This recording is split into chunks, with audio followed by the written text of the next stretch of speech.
The Heart Foundation of Jamaica, HFJ, is observing Cardiopulmonary Resuscitation CPR Week under the theme, When Seconds Count, Count on CPR. This is just one way the Heart Foundation is promoting public awareness about the potentially life-saving method, which can be utilized in scenarios where someone's breathing or heartbeat has stopped. Later in the show, we'll show you how you can participate in a CPR class. Once there's life, there's hope. Hello and welcome to yet another exciting edition of Jamaica Magazine. I am your host, Audrey Williams. Residents of St. James, let's continue the conversation on building Jamaica. Join Prime Minister Andrew Holness for a town hall on housing and land on Thursday, August 31, starting at 6 p.m. at Harmony Beach Park, Montego Bay. Join us on location or watch and share your questions and thoughts on the JIS and OPM social media platforms. Come for the discussion on housing and land. Building Jamaica. We want to hear from you.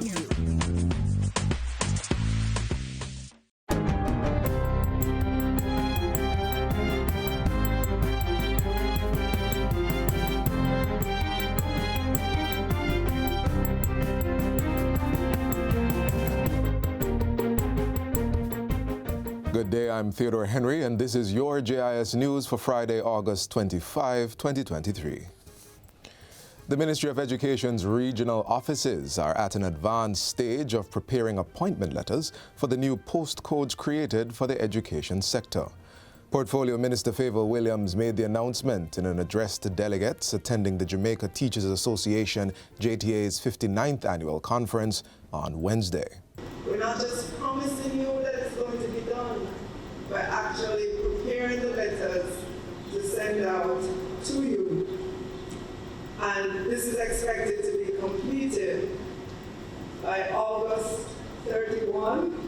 It had previously been announced that the Education Ministry had received 5,377 established posts from the Ministry of Finance and the Public Service. This includes academic and non-academic posts. 3,413 academic and 1,964 non-academic, such as plant managers, assistants, administrators, cooks, guidance counselors, caregivers, secretaries, deans of discipline, etc. The creation of these postcodes is to regularize the positions of persons who have been teaching or working in the education system for many years without security of tenure.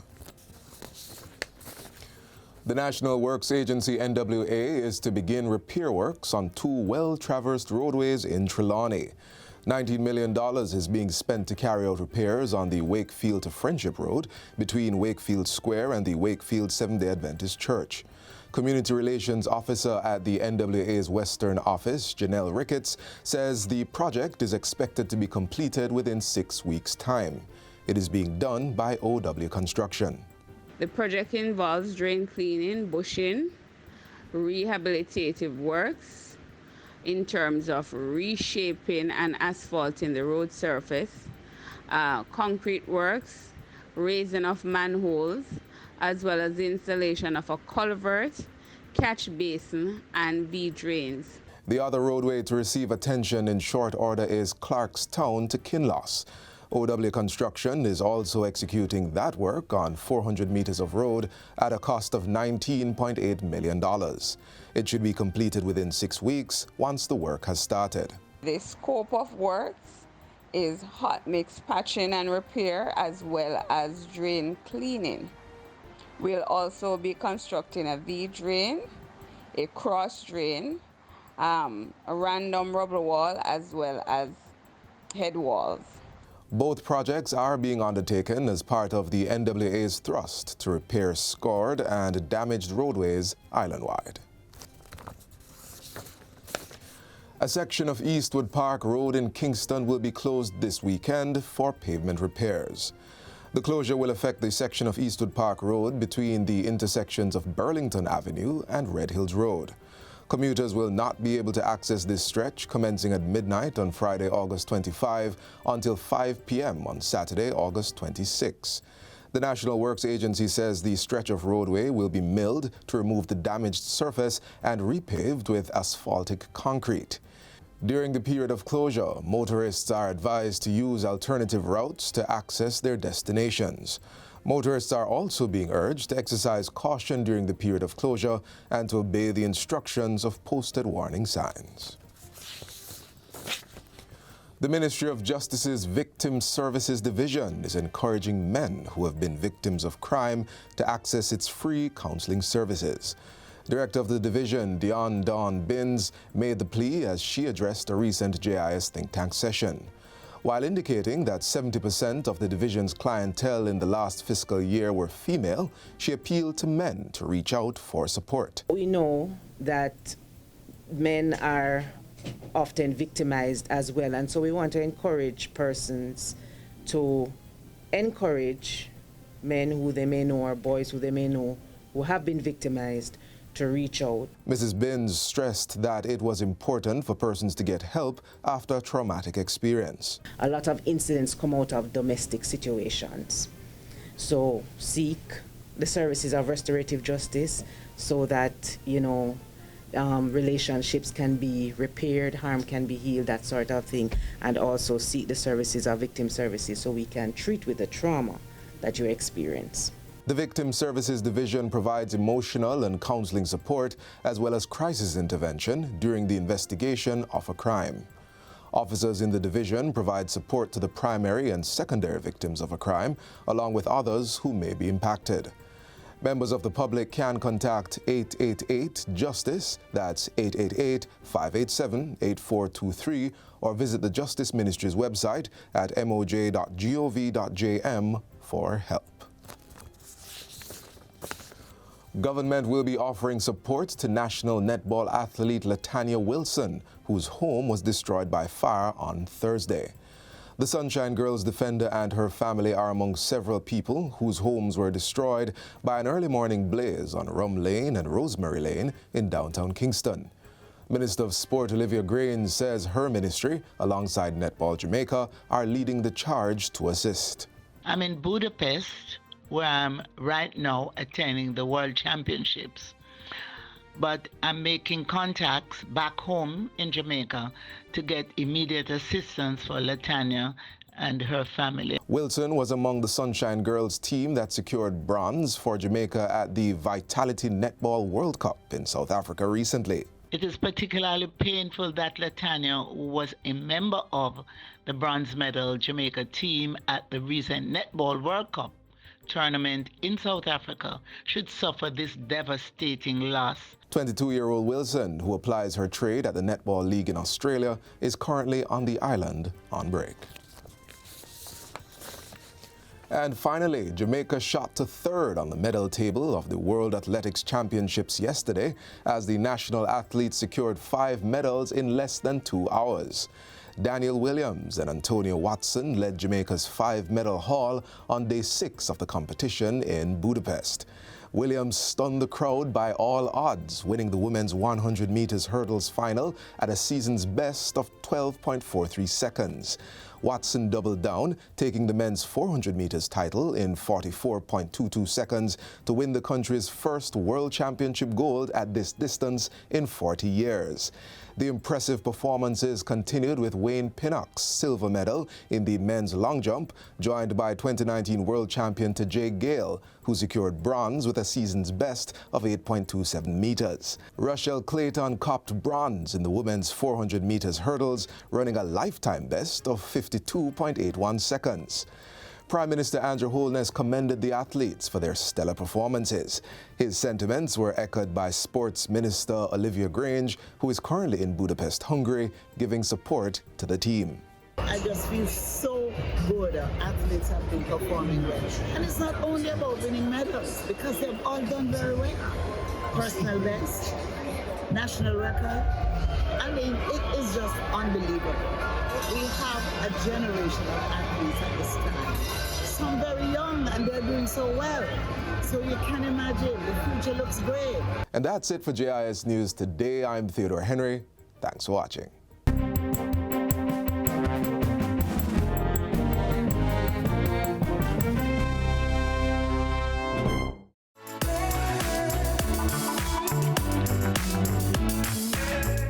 The Ministry of of Agriculture, Fisheries and Mining is still working to ensure that Jamaicans enjoy the benefits of growing their own food. And you may wish to choose nutritionally dense fruit like the one seen in our following feature.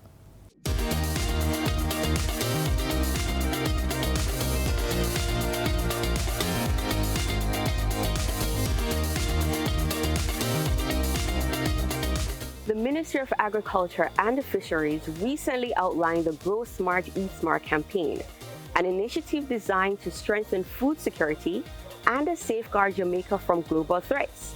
One aspect of the campaign is the drive for Jamaicans to grow what they eat. One of our local chefs will prepare a dish from produce from her garden. So we're gonna start with passion fruit because it's passion fruit season. This is how our pulp is. And I'm just going to add it to our blender with my ginger that I already pre-washed and cut. Add that first.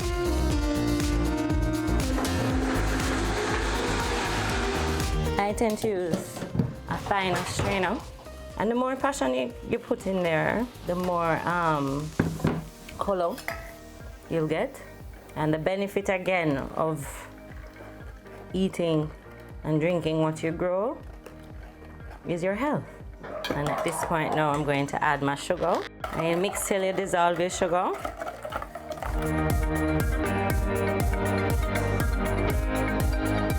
So here you have it, homemade passion fruit juice.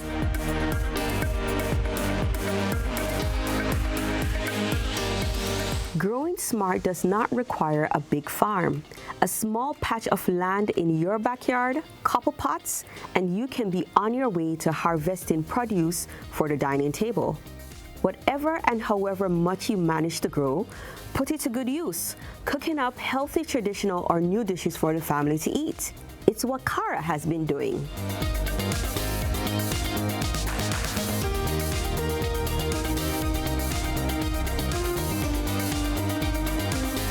My thing is make your hand, turn your hand, make passion. So how it came about is my ackee mash up, boil it out. So I needed to use it. And I came up with Alfredo. And it is vegan, it's healthy. Every ingredient that I have in here, it's local. So I'm gonna start off with, or you can use any onion. I just think the red onion looks nice. So I'm going to just julienne this because I want it to stand out. Cut out the stem so then you get them loose. And then here I already pre-cut some tricolor bell peppers, or what we call sweet pepper, red, yellow and green. We have some string bean and some julienne carrots. Right here we have some local cherry tomatoes, which, you know, grows wild in some gardens. Garlic, which, you know, is a must in our seasoning. And from here I have some dry seasoning. So I have Italian herb, I have some dried basil and my salt and pepper mix. And I'm also going to cut up a little scotch bonnet because, you know, Jamaica we say. This recipe takes about 30 minutes as long as you have everything prepped. The longest part is probably sauteing the vegetables. From here we move to our stove. So on medium heat, well, I have my pasta about to go into the boiling water. You can use any pasta you want. I'm just using what I have in the house today, which is some tagliatelle. From here, I'm going to turn on my skillet. You can use coconut oil if you feel, or olive oil, or whatever oil you have at home. And our oil is now hot. Cook your onions first, because you don't want raw onions. The next would be your carrots and your green beans, because they're raw. I didn't blanch them. So as you can see, the pasta is boiling. And I'm going to add my garlic. Now this is an Alfredo, so I put a lot of garlic. At this point, I'm going to actually add my aromatics, which is I have some fresh thyme here. And you're developing your flavors, you're building. I'm going to also add my dry herbs, which is my Italian and basil. At this point, if you have extra ackee, I'll put a little bit in there. And you can use any vegetable you want. And then I'm also going to add my peppers at this point. And then I'm going to check my pasta, which is about al dente right now. And at this point, you can add your coconut milk from your coconut tree if you have any coconuts that are dry. I also have my scotchy. You can put as much or as less as you want.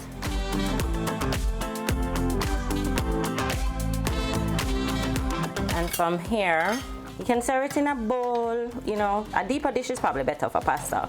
Give it some height by twisting it. Sauce it up as much as you want. So I'm going to garnish it with my basil, my fresh basil. This is called chiffonade, where you ribbon it. You can also garnish with parsley, which I have growing at home as well. And clean up your plate, don't be like me. And there you have it, ackee pasta Alfredo. And there are other dishes like this one that you can use ackee to create, such as curry ackee pasta, the traditional sawfish with ackee, and here is something you may not hear of often, ackee pockets with cocoa bread.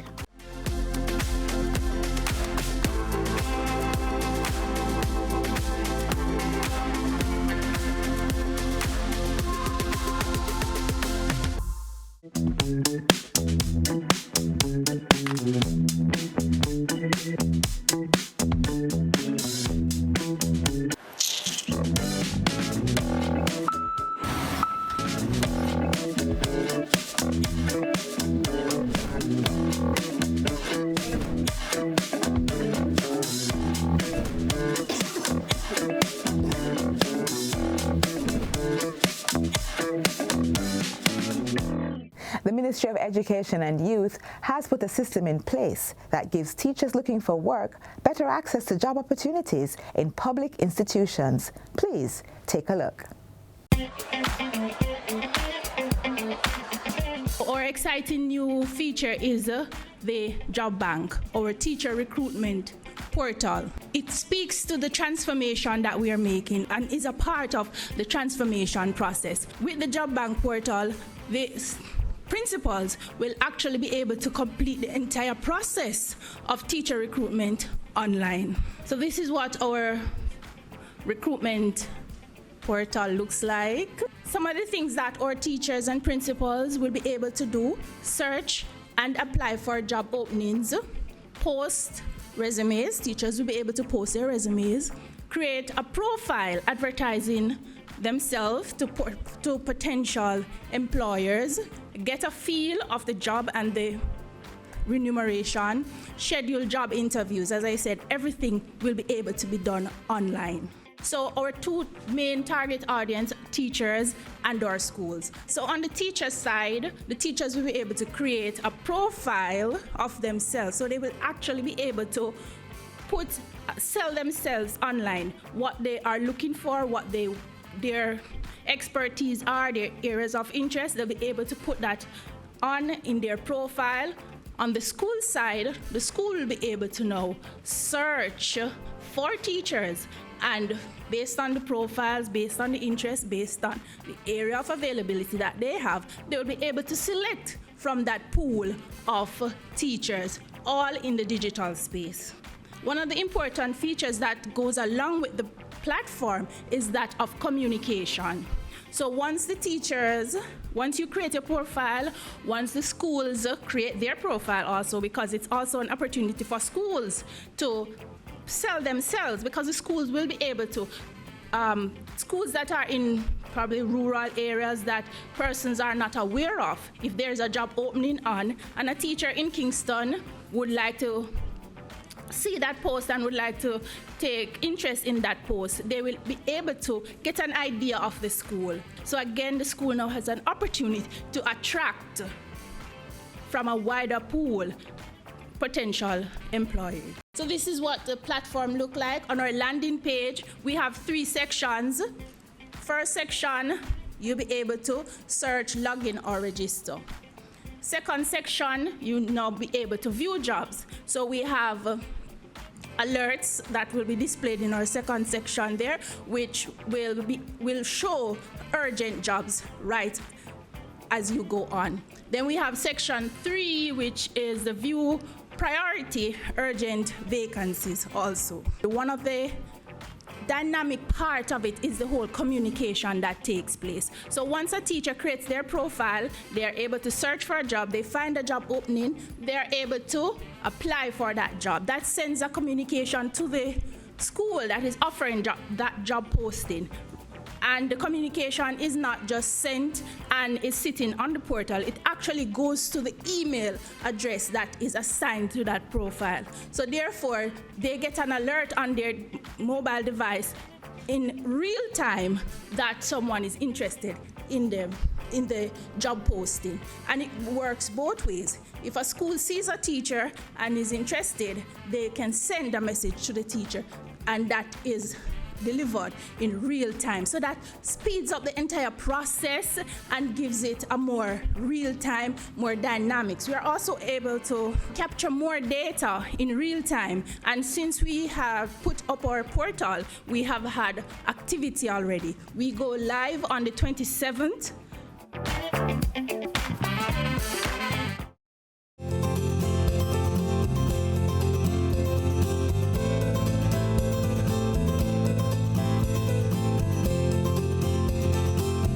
All Jamaicans to know that child abuse is not just an issue for the government, it's an issue for all Jamaicans.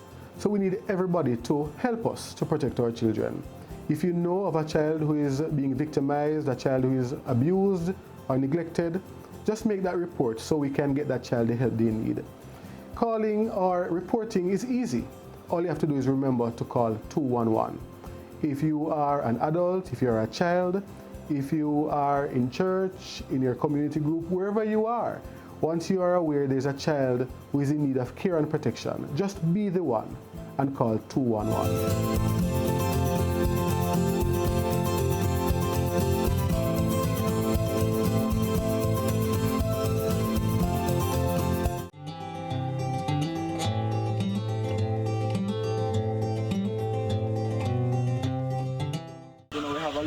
Hospital coop basically for the chickens that don't look so promising. My uncle Raymond, he's a big poultry farmer because the new marketing tool basically. Hi, my name is Cleo Jones and this is my story.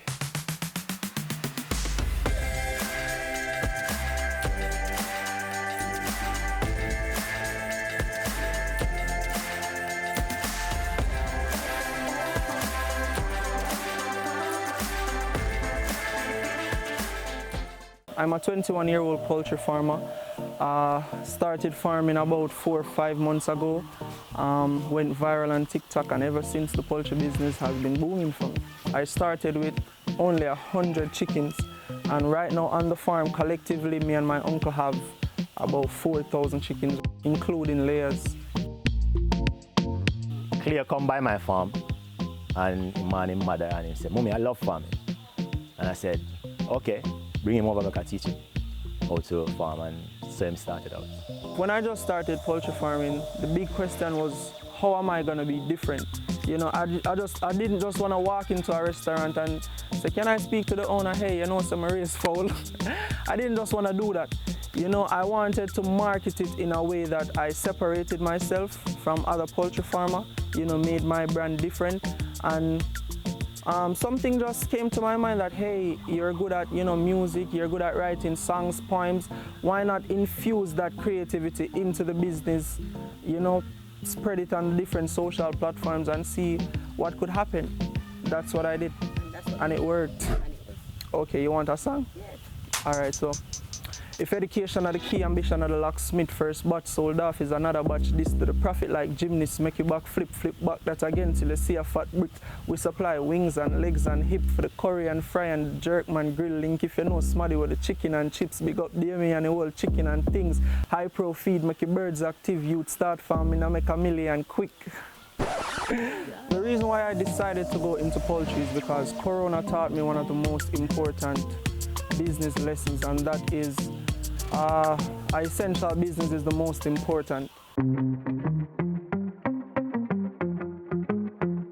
So most of my customers that, you know, order chickens from me, they do it via social media because, you know, social media, it's the new marketing tool. It's not a case where I have to bring them on the farm. I just, you know, need the address to have it delivered to them. You know, most of the times I'm busy, so I don't do the delivery, but, you know, I have the courier that does the delivery for them. So I get the order basically, open the deep freeze, you know, weigh the chickens that are already harvested, you know, and send it off to the restaurant, to the wholesale, to the cook shop, the household, wherever.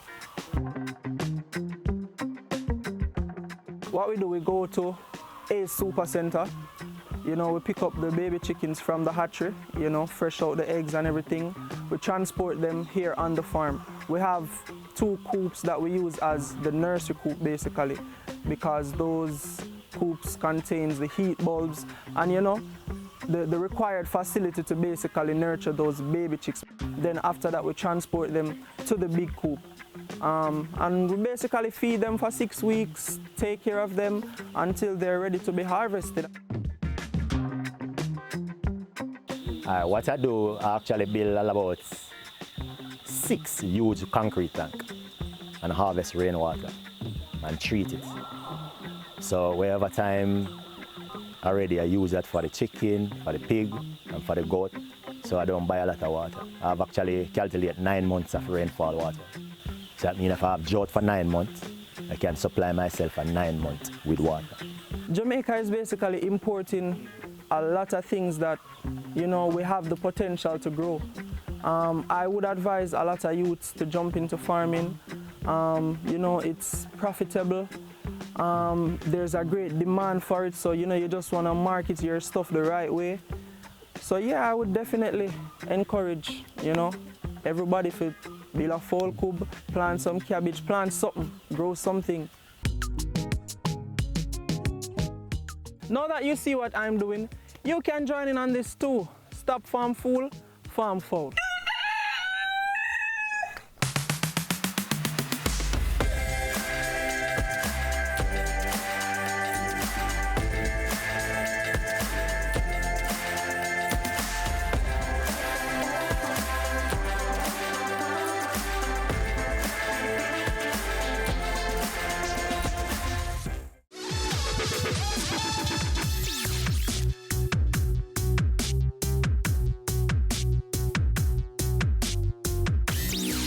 Earlier in the show, you heard a bit about the Heart Foundation of Jamaica's CPR Awareness Week. If you're interested in learning how to gain this life-saving skill, Senior Manager for Health Services at the Heart Foundation, Monique Willis, will tell you how. We want to encourage persons to come on out and register for our courses, register for the symposium. You can visit the website, and when you visit the website, you'll be able to see the poster for our symposium. It will give you a link that you can click on. That link will populate the attachment that will give you the opportunity to register for the symposium, and you will get an email notifying you that you have been registered, and that also will give you the opportunity to pay and register for the course. CPR courses are also available throughout the year, and you don't have to have a medical background to participate.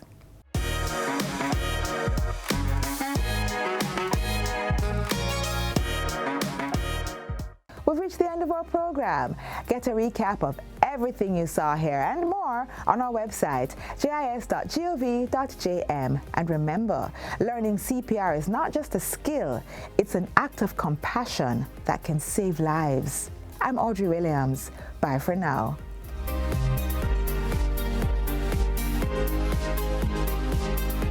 This has been a production of the Jamaica Information Service, the voice of Jamaica.